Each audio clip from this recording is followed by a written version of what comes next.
हो भोले शंकर पधारो,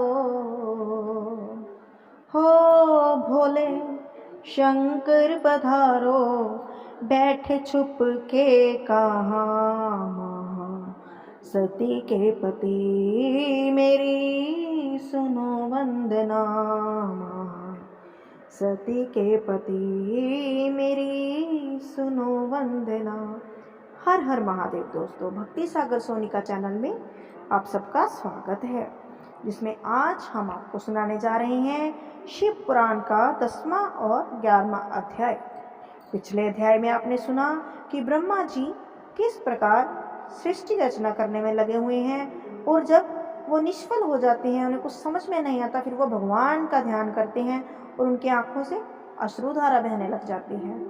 तो महादेव को वो इसी तरह से प्रार्थना करते हैं कि भोले शंकर पधारो मेरी सुनो वंदना।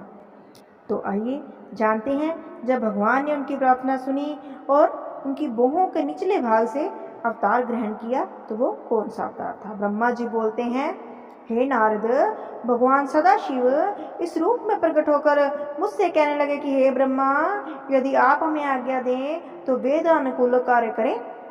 मैं ऐसे सुपुत्र को पाकर अपने मन में फूला नहीं समा रहा था। मैंने उनसे कहा कि जब तुम जैसे मेरे पुत्र उत्पन्न हुए हैं तो मेरे संपूर्ण मनोरथ निश्चय ही पूर्ण हो जाएंगे।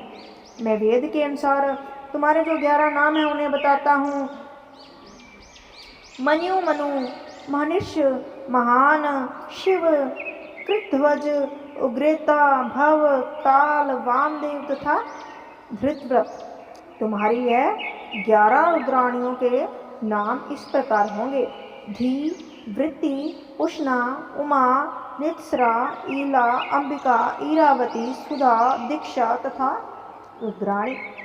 इसके अतिरिक्त रुद्र, महेश्वर, हर तथा जगदीश आदि तुम्हारे अनेक नाम और भी होंगे। पृथ्वी, जल, अग्नि, आकाश और वायु, ये 5 तत्व तथा सूर्य, चंद्रमा, जीव और हृदय, ये योग स्थान तुम्हारे निवास स्थान होंगे।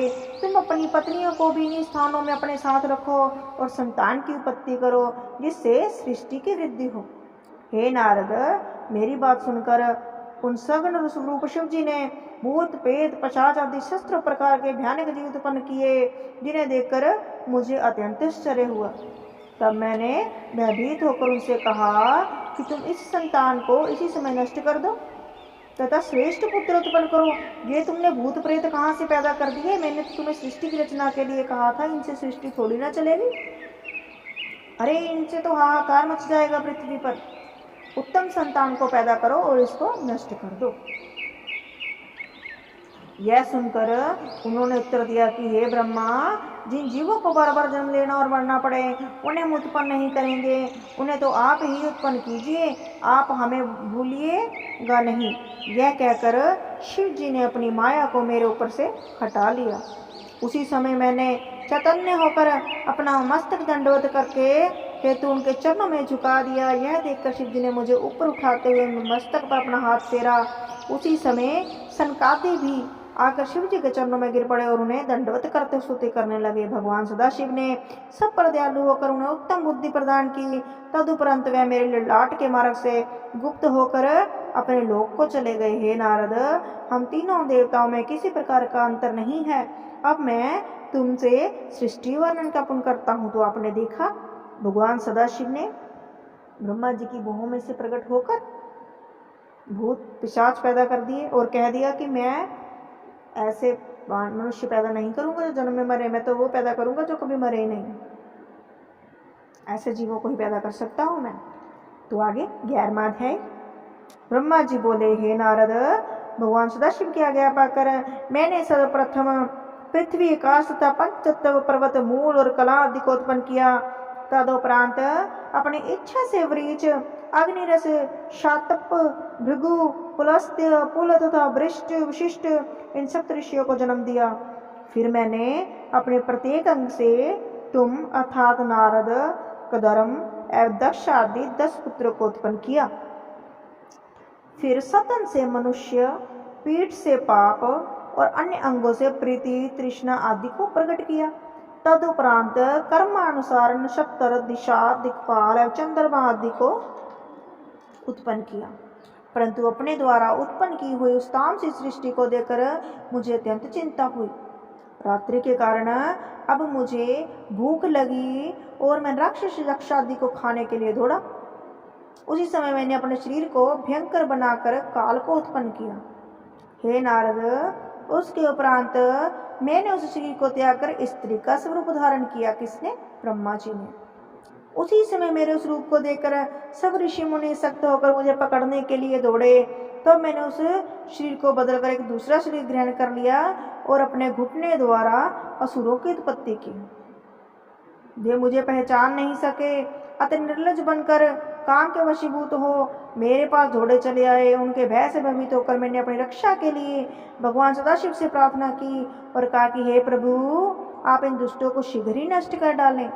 मेरी प्रार्थना सुनकर भगवान भूत भावन ने अपकृत होकर रूप से मुझे आज्ञा दी कि तुम अपने इस शरीर को बदल डालो। तब मैंने उनकी आज्ञा अनुसार अपने शरीर को बदला। जिस समय मैंने शरीर को बदला उसी समय सायंकाल कहलाया, जिसको हम शाम का समय कहते हैं।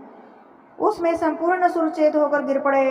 तदुपरांत मैंने मनुष्य की सृष्टि की। अस्तु मैंने दूसरा स्वरूप धारण कर राक्षस, गंधर्व, यश, घू, किन्नर, किम पुरुष, विद्याधर, ईश्वर, भूत, प्रेत आदि तथा स्त्री को उत्पन्न किया। परंतु उन जीवों की उत्पत्ति से भी मेरे हृदय को प्रसन्नता प्राप्त नहीं हुई। हे नारद, उसके उपरांत मैंने शिव जी की इच्छा से हाथी, सिंह, बैल, अबुद्धि इन जीवों को उत्पन्न किया। इस सृष्टि को उत्पन्न करने के पश्चात मैंने यह विचार किया कि ये लोग क्या काम करेंगे। यह सोचकर जैसे ही मैंने श्री शिव जी का ध्यान किया तो चारों वेद उसी समय मेरे द्वारा उत्पन्न हो गए। उनसे मैंने धनुर्विद्या, गान विद्या, संपूर्ण कथाओं से युक्त पुराणों को, जिन्हें पंचम वेद कहा जाता है, उत्पन्न किए। इसके बाद मैंने संपूर्ण आश्रम अर्थात ब्रह्मचर्य, गृहस्थ, वानप्रस्थ, संन्यास, व्रत, धर्मशास्त्र, नीति, मोक्ष, धर्म, अर्थ, काम तथा वैदिक शास्त्रों को उत्पन्न किया।